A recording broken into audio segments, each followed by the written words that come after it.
بسم الله الرحمن الرحیم۔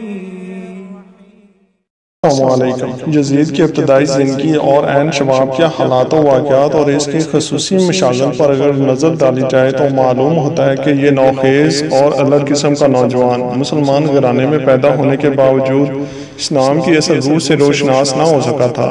یہی وجہ ہے کہ وہ اسلام اور اسلامی تعلیمات سے یکسر بازی تھا، اور دینداری سے ہٹ کر اگر انسانی اقدار و قوانین کی بات کی جائے تو اس نے ان کو بھی پامال کرنے میں کوئی کسر نہ چھوڑی تھی۔ یعنی وہ اعلانیہ اپنی ماں، بہن، بیٹیوں تک کو شہوت کا نشانہ بناتا اور ان کے ساتھ نکاح کو جائز قرار دیتا تھا۔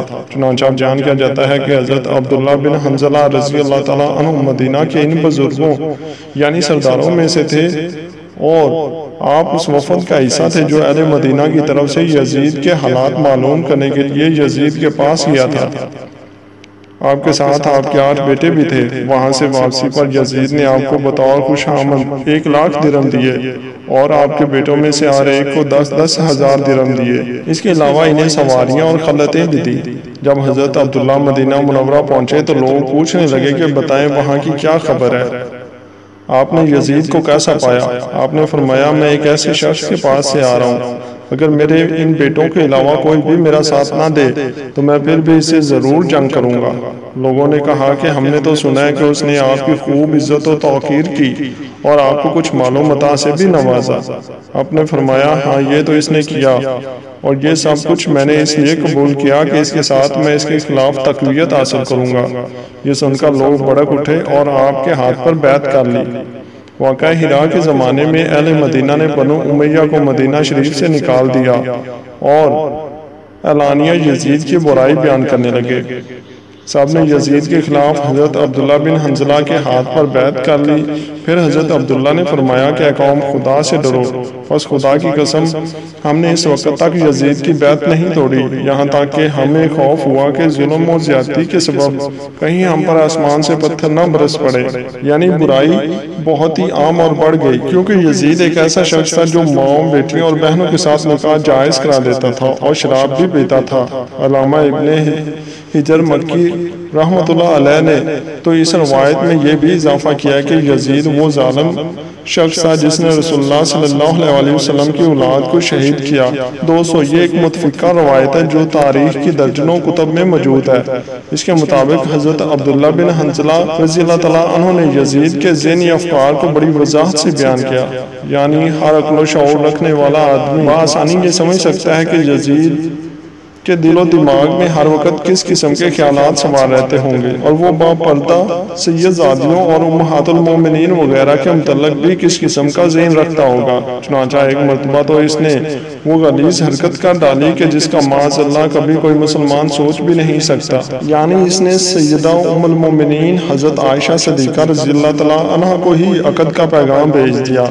اس وقت سیدہ ام المومنین سنِ بڑھاپے میں تھی اور آپ کی وفات میں تھوڑا ہی عرصہ رہ گیا تھا۔ یزید پلید کا پیغام نکاح جیسے ہی ام المومنین حضرت عائشہ صدیقہ رضی اللہ تعالیٰ عنہ تک پہنچا تو مدینہ بھر میں اس کا شور برپا ہو گیا۔ تمام اکابرین اسلام نے قرآن مقدس سے نص صریح دکھا کر اس بدبخت یزید کو بہت کچھ لعنت و ملامت کی۔ یہ بات جب یزید کے والد معاویہ تک پہنچی تو آپ نے کسی نہ کسی طرح اس بڑھتے ہوئے فتنے کو روک دیا اور ہر شخص کو اپنے اپنے مقام پر خاموش کر دیا، یعنی معاملے کو طول دیے بغیر ہی کسی کو خاموش کروا دیا۔ اس واقعہ کا ذکر شاہ عبدالحق مہدت رحمۃ اللہ علیہ نے اپنی مشہور زمانہ کتاب مدارج النبوت میں اس مقام پر کیا ہے۔ یزید کے جوان مرنے کی وجہ لکھی ہے۔ آپ لکھتے ہیں کہ ایک تو یہی ہے کہ اس بدبخت نے حضرت ام المومنین سے عقد کی خواستگاری کی، اور دوسرے یہ کہ اس نے ثقلین حضرت امام علی مقام حضرت امام حسین رضی اللہ تعالیٰ عنہ کا خون ناحق بہایا۔ آپ مزید لکھتے ہیں کہ خداوند عالم امہات المومنین کو رسول اللہ صلی اللہ علیہ وسلم کی تعظیم و تکریم کے لیے امت پر حرام گردانا ہے، اس لیے یہ عورتیں بحثت میں بھی پیغمبر خدا کی زوجیت میں ہوں گی۔ چنانچہ روضۃ الجنات میں ہے کہ ایک دفعہ طلحہ بن عبداللہ نے کہا تھا کہ پیغمبر خدا کی وفات کے بعد میں بھی حضرت عائشہ سے نکاح کروں گا۔ چنانچہ طلحہ کے اس ارادہ پر اللہ تعالیٰ نے قرآن مقدسہ کی وہ آیت نازل فرمائی جن میں کہ ازواج رسول صلی اللہ علیہ وسلم سے نکاح سے منع فرما دیا گیا۔ آپ آگے مزید لکھتے ہیں کہ بعض کتب میں یہ بھی لکھا ہے کہ یزید ملعون نے بھی امہات المومنین حضرت عائشہ سے عقد کی خواست گاری کی تھی، تب لوگوں نے اسے یہ آیت پڑھ کر سنائی اور وہ رک گیا۔ ناظرین، یہ خبیث حرکت کس بنا پر تھی اس کے بارے میں ہم کچھ نہیں کہہ سکتے، مگر اتنا ضرور کہیں گے کہ وہ لوگ جو یزید کو صالحین امت میں کھڑا کرنے کی کوشش کرتے ہیں اور حافظ قرآن و قاری یہ حدیث ثابت کرنے کی کوشش کرتے ہیں، تو وہ ذرا ہوش کے ناخن لیں، کیونکہ اگر وہ یعنی یزید پلید قرآن مقدس کے احکامات پر ایمان لاتا تو اس کی آنکھوں میں جناب رسول صلی اللہ علیہ وسلم کی عزت و توقیر ہوتی اور وہ کبھی بھی ایسی ناشائستہ حرکت کرنے کی جرات نہ کرتا۔